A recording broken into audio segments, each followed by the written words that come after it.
Diz assim a palavra do Senhor: Vi subir do mar uma besta com 10 chifres e 7 cabeças, e sobre os chifres havia 10 coroas, e sobre as cabeças trazia nomes de blasfêmia. A besta que vi era semelhante ao leopardo, seus pés eram como os de um urso, e a sua boca como de um leão. O dragão deu-lhe seu poder, seu trono e grande autoridade. Também vi uma de suas cabeças como se estivesse ferida de morte, mas a sua ferida mortal foi curada. Então toda a terra se maravilhou e seguiu a besta. E todos adoravam o dragão, pois concedeu sua autoridade à besta. Adoraram a besta, dizendo: quem é semelhante à besta? Quem poderá lutar contra ela? Verso 5.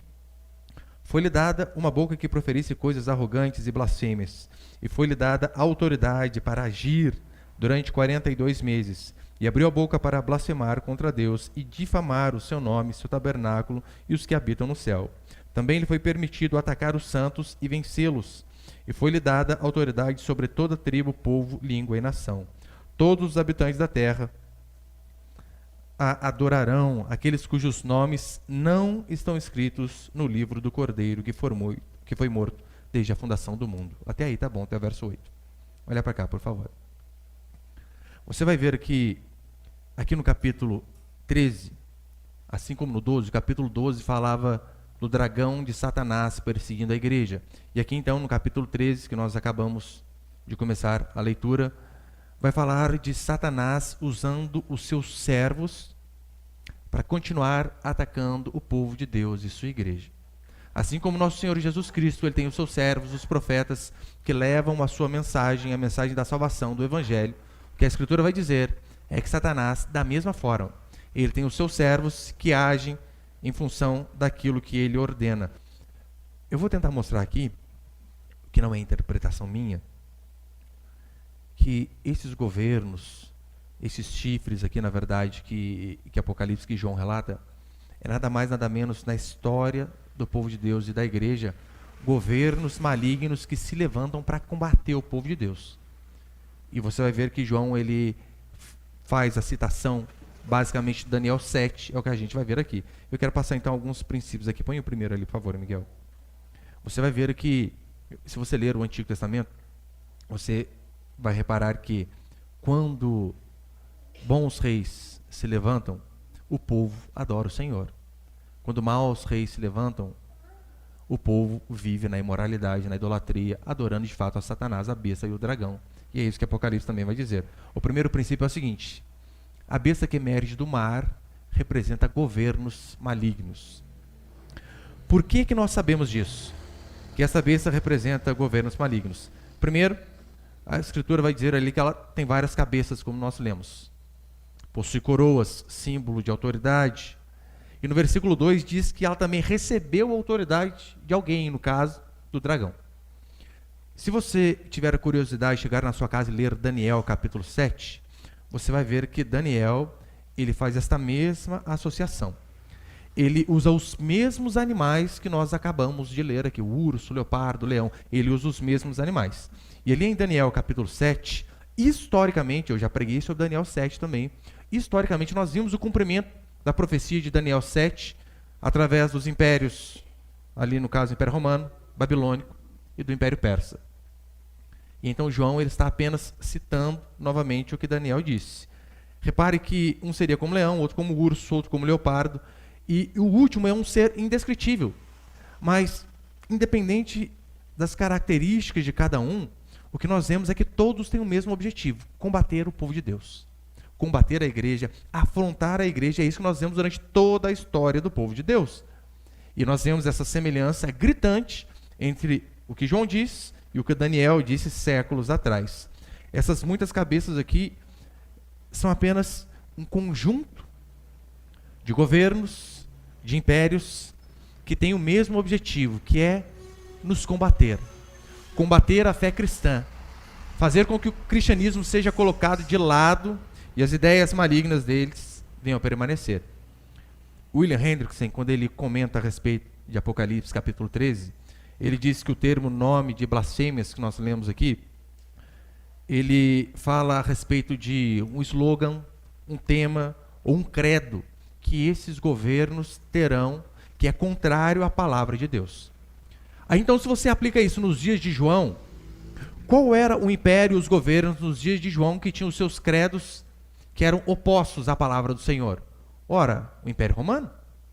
O Império Romano havia um lema, Dominus et Deus, dizendo que o rei era Deus, apenas ele. Ele era Senhor e Deus. E como os cristãos acreditavam que havia apenas um Senhor, Jesus Cristo, ora, o que eles faziam? Eles não se dobravam diante do rei. E o que acontecia por conta deles não se dobrarem? Perseguição. Foi assim que aconteceu com aquele monte de cristão. Não se dobraram diante do imperador e acabaram morrendo. E é assim que acontece durante toda a história da igreja. Outros governos que nós vemos constantemente se levantando na história do nosso mundo, principalmente aqui do ocidental, mas até do oriental também, são governos como o chinês, onde imagens de Jesus Cristo são tiradas e colocadas fotos, quadros enormes de Xi Jinping. O ditador, aquele que manda. O iluminismo, ele tirou a religião de lado e disse assim, não queremos mais da revelação. Agora o que vai nos guiar é a razão, é o nosso pensamento. E no Brasil também.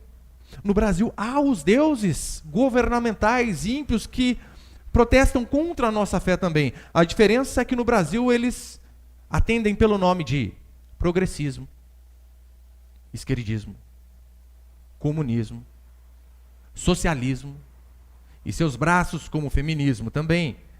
Repare, as blasfêmias seriam uma forma de ridicularizar aquilo que é santo. Isso é blasfêmia. Você já percebeu como que o tempo todo a nossa fé é extremamente ridicularizada?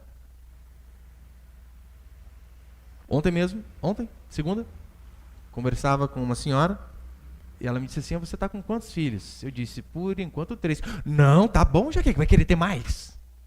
Gente, vai dar fraude? Quase que eu falei. Não falei, né? Falei por dentro. Aí nós ligamos a TV. A nossa fé é o tempo todo combatida. Para tudo que é lado. Esses dias eu vi uma postagem que estava lá. Orgulho LGBT, né? Eles põem hashtag orgulho LGBT. Eles querem se orgulhar do pecado, o problema é deles. Experimente. Você só comentar assim. Orgulho de ser hétero. Orgulho patriarcal. Orgulho do conservadorismo. Porrada na sua cabeça. Não podemos nos orgulhar. Eles podem. No versículo 2, como eu disse, é bem provável que ele esteja fazendo a citação de Daniel 7. Ele vai citar 3 animais e o último é uma criatura terrível. Repare como que os governos, por mais que tenham estratégias diferentes, seja o socialismo de Stalin ou de Trotsky, o objetivo é apenas um: banir a fé cristã. Afundar a fé cristã. Este é o grande objetivo deles. E sem elocubrar muito, porque tem alguns pastores que às vezes pegam alguns termos da Escritura e viajam lá na maionese, né? Mas sem elocubrar, se a gente pegar só esses 3 exemplos aqui, né, desses animais que a Escritura dá, por exemplo, o leopardo. Eu adoro assistir esses programas de caçada animal, de Discovery, eu gosto demais. Adoro ver o leão caçando nas prensas. Minha esposa não gosta, ela fica com dó, eu adoro. Mas olha o leopardo. É uma velocidade absurda para capturar a vítima. Absurda. O urso, uma força brutal que destrói, dilacera a sua presa de uma forma terrível. O leão caça em bando. Sabe por que o leão é o rei da selva? Não é porque ele é o mais forte. O tigre é mais forte com ele. Ele é o rei da selva porque ele consegue caçar em bando, ter uma família. E assim ele consegue ser mais forte em equipe. E eles matam até os próprios leões que não se sujeitam a eles. Você percebe que a característica desses governos malignos é agir em bando. É tentar de forma brutal, escrachada, acabar com aquilo que a gente crê. Literalmente há lugares onde igrejas são demolidas, destruídas, onde você professa a sua fé cristã, você pode ser morto. Quantos aqui já não viram documentários de, olha, o pastor que foi pregar lá no Oriente Médio, e aparece o pessoal lá terrorista arrancando o pescoço dele de forma literal, de forma brutal, como se fosse um urso parecido com esse daqui que João acaba de nos citar. O objetivo dessas comparações é mostrar para mim e para você que no capítulo 12 era o dragão que estava agindo. Lembra o dragão, a antiga serpente, Satanás?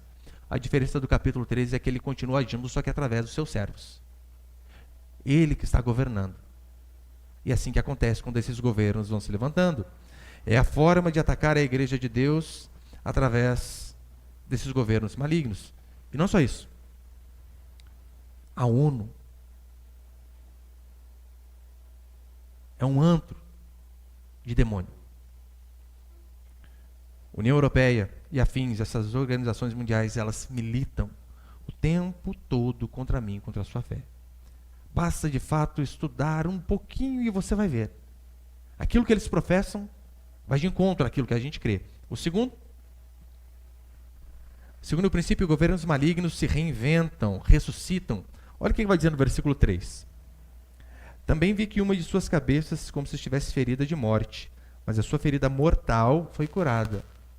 A ferida mortal foi curada. Repare. Então, toda a terra se maravilhou e seguiu a besta. Um milagre que aparentemente só Deus podia fazer. Nós vemos ali acontecendo. E como ela estava ferida, um indicativo de batalha, porque essa é a nossa luta constante. Desde que o mundo é mundo, desde que a igreja é de Deus, desde que Deus instituiu um povo, o que nós mais fazemos é batalhar contra essas doutrinas mundanas, contra aquilo que vai contra a palavra do Senhor, desde lá de Abraão. Era assim que funcionava. Depois com Moisés, com Faraó, o Império Romano, Medo-Persa, e hoje nós. Essa luta é constante. E uma das cabeças feridas ali, eu sei que alguns teólogos vão fazer uma analogia a Nero, porque tem um mito que Nero também ressuscitou, e é claro que é só mito. Mas o texto ali ele não está interessado em definir cabeça por cabeça qual que é cada império, mas de mostrar que de forma global, ou globalista, se você quiser entender assim, mas que de forma global eles têm um objetivo: destruir a fé cristã. Por que nós não podemos olhar para esses tipos de governos malignos, como diz Apocalipse, e não associá-los a governos comunistas, que têm esse objetivo, que são totalmente anticristãos? É por isso que, meu irmão, é impossível você dizer, eu sou cristão socialista. Isso é indicativo de que você não sabe o que é cristianismo nem socialismo. Cristão comunista são coisas incompatíveis. Eles querem nos matar e você está dizendo que você é um cristão socialista? Como? É impossível. Agora, eles morrem, às vezes, só que acabam se reinventando. Pode ver, Karl Marx morreu.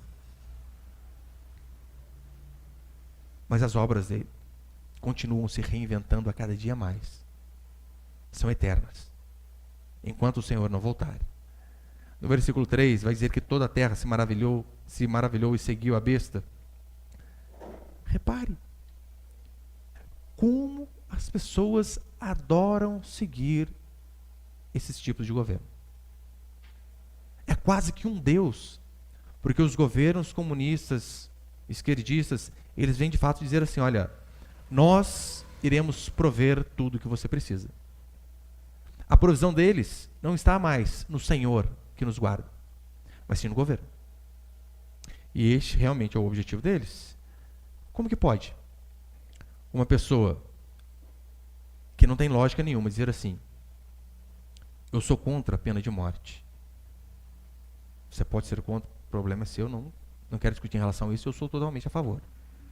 Mas repare, as pessoas dizem assim, eu sou contra a pena de morte, ainda que seja um assassino. Porque talvez não matou ninguém da sua família, né? Não foi seu filho, a sua esposa. Mas está lá, não, eu sou contra a pena de morte, ainda que seja assassino, que fez uma chacina, matou vários. Sim. E a mesma pessoa que diz que é contra a pena de morte para um assassino brutal, ela diz que ela é a favor de aborto até 3 meses. Como? Um adulto, criminoso, de caso pensado, não pode morrer, porque tirou uma vida. Agora você está dizendo que não há problema nenhum em uma mãe, das formas mais cruéis possível, matar uma criança literalmente inocente, que não tem nenhuma possibilidade de defesa, porque em um assassinato, às vezes, pode sair em vias de fato e o cara tentar resistir. Uma criança, gente, de 3 meses, dentro da barriga. Qual resistência ela oferece? Absolutamente nenhuma. Como pode o cristão, ele dizer que é crente e ser a favor do socialismo em nosso país, sendo que, esses dias eu estava vendo, eu não lembro qual país era, os deputados entraram com um projeto de lei, com o PL, requerendo bolsa prostituta. É mole? Porque as profissionais da noite, profissionais, não pode falar que é sem vergonha, destrói lar não. Profissionais do serviço adulto. Bolsa prostituta. Um outro deputado cria um projeto de lei que dá direito à pensão para amante. Tem lógica? Ela destrói uma família, mas tem que ser indenizado. Marcelo Freixo diz que ele é a favor de uma dose controlada de cocaína. A dose certa. Como se fosse algo assim, não, é só isso aqui, depois eu paro. A bebida eles não conseguem parar. É droga. A intenção de João é esclarecer que o culto ao dragão é o mesmo culto à besta. E o que o mundo faz? Adora. Roma adorava o imperador. Eu lembro até hoje, o dia que o Fidel Demônio Castro morreu. Lembra quando Fidel Castro morreu? Eu lembro até hoje. Saiu aquele plantão lá, né, da Rede Globo. Pequei, assisti o Globo, me perdoa. Esse dia eu estava assistindo. Eu lembro do Jorge Pontual, quando ele foi dar a notícia da morte de um tirano que matou várias pessoas. Ele, em lágrimas, dizendo: morre um grande governante, Fidel. Você consegue ver? Adorando a besta? Vou adiante. Essa semana foi aniversário de um camarada, muito gente boa, Che Guevara. E uma vez eu vi uma página de esquerda onde um gay estava com a camiseta do Che Guevara. Ele não conhece nada do que foi aquele homem. Sabe por quê? Aquele homem matava gays por prazer. Essa semana foi aniversário de Che Guevara. E é impressionante como você vê adolescentes com camiseta dele. Jovens. Acham legal. O Che. Até íntimo. É o Che. Eu coloquei ali o tweet do Abraham Weintraub. Ele escreveu assim a semana: feliz aniversário, Che? Né, uma pergunta. Racista, chamava negro de macaco. Até os que lutavam ao seu lado. Fuzilava gays, apesar de serem gays, apenas por serem gays. Era cafajeste com as mulheres. Atirou na cabeça de um menino de 10 anos que clamava pela vida do pai. Covarde, implorou para não ser morto. Lixo. Quando ele foi encontrado, de fato, ele implorou para não ser morto. Esse é o tipo de pessoa que o rapazinho da faculdade põe a camisetinha lá para ir para a faculdade. I love Che. Absurdo. É adoração à besta, como diz a Escritura. Esses governos malignos, mas que são adorados por muitos. Governos esquerdistas são a exata expressão da besta. Porque eles são deuses. E o objetivo aqui desses governos e de Satanás é fazer que, de fato, que a mentira triunfe no lugar da verdade. Que a injustiça triunfe no lugar daquilo que é justo. E para terminar, terceiro painel, por favor, Miguel.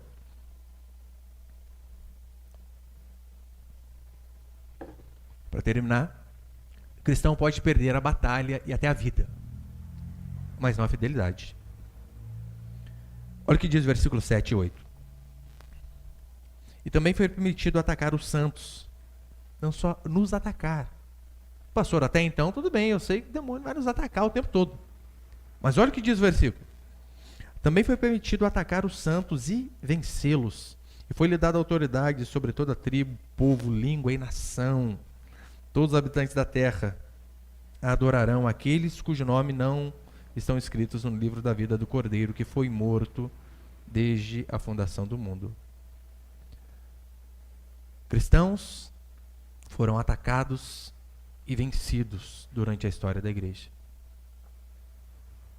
A minha e a sua vitória não vai ter sabor de mel, na maioria das vezes. Não vai. Por diversas vezes passaremos por lutas, dificuldades. Muitos morrerão como miseráveis. Não, não é nem com pobre.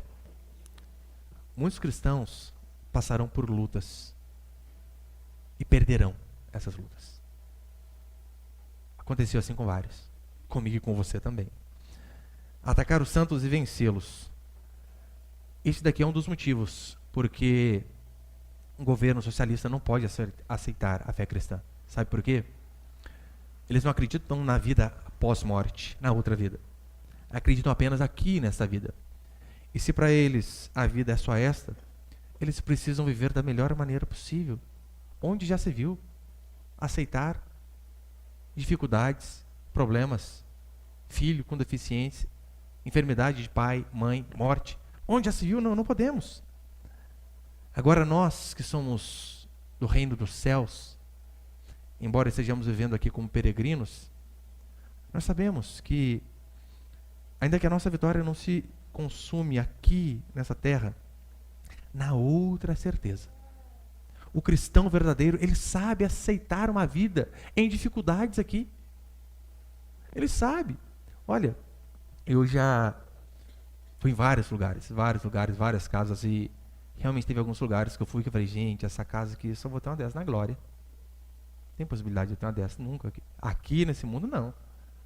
Essa semana eu fui em uma casa que eu olhei e falei, gente, essa aqui nem na glória. Nem lá. Isso aqui não dá, não. Nem no céu vou ter uma dessa.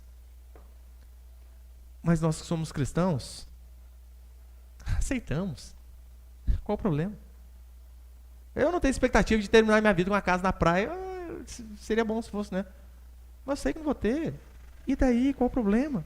Nós lutaremos pelo melhor aqui nesta vida.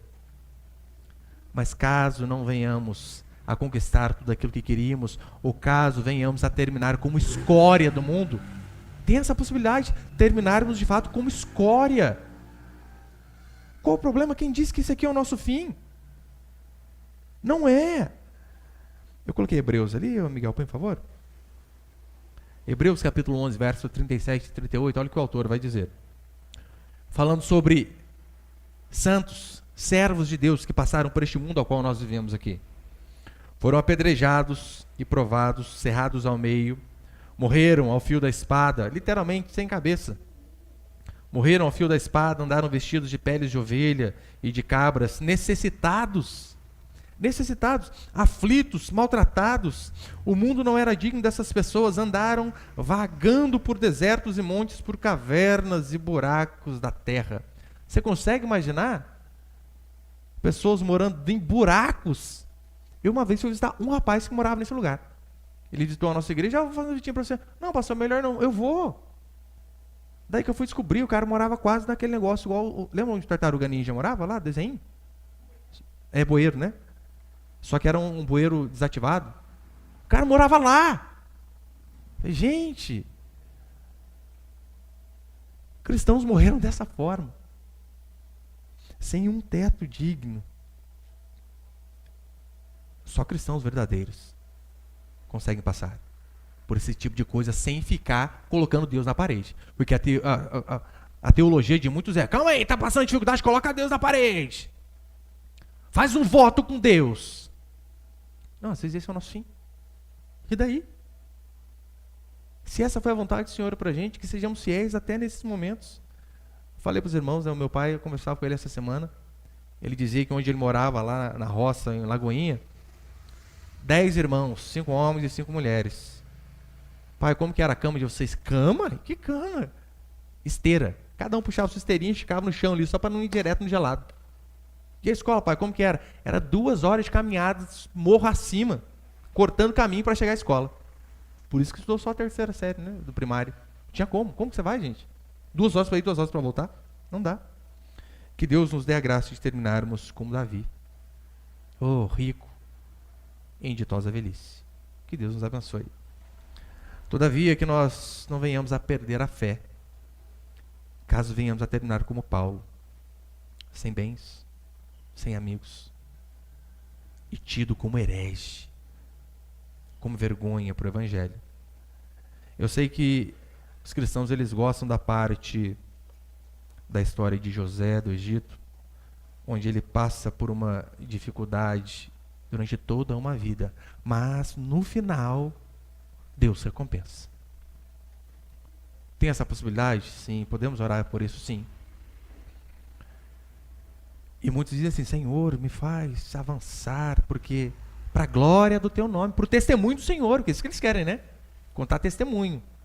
Oh, eu me arrebentei, tinha uma vida ruim e tal. Uma vez o irmão disse isso para mim: meu pai começou a ficar ruim, mas eu acreditei, tive fé, fui lá, orei. Falei: irmão, e aí? Morreu. Mas você falou naturalmente, assim. Aí tá certo, às vezes não vai dar do jeito que a gente quer. Mas ainda que a nossa vida não termine como a de José, honrado. Você sabe, aquele não era o final da vida dele. Não era. Os irmãos lembram, né, daquela ilustração? Para mim, quem melhor exemplifica isso aqui. O missionário ele fica anos fora, levando a palavra de Deus em outros países. E então, quando ele volta, tinha deixado família, filho. Depois de 2, 3 anos, ele volta para sua casa. E então ele de repente vê o aeroporto lotado de gente, festa para lá e para cá.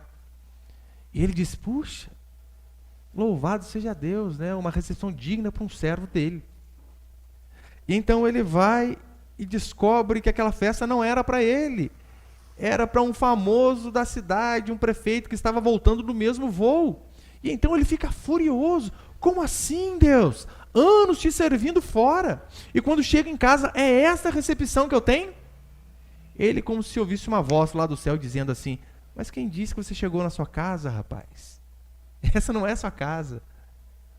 A sua casa é lá.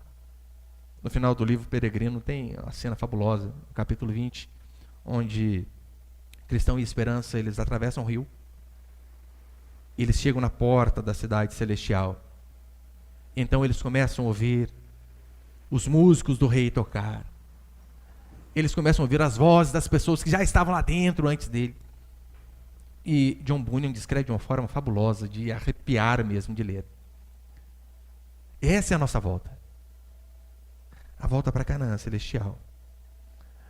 No versículo 8 vai dizer que todos os habitantes da terra adorarão a besta, menos aqueles que somos nós, que temos o nosso nome escrito no livro da vida. Nós, ainda que este mundo se corrompa e vá todo para uma direção podre e pecaminosa, oposta à vontade de Deus, nós, ainda que poucos, lutaremos contra. E se terminarmos de uma forma miserável, como muitos terminaram, que possamos perder a batalha, a vida, mas que a nossa fé e a nossa fidelidade ao Senhor permaneça intacta. Amém, meus irmãos?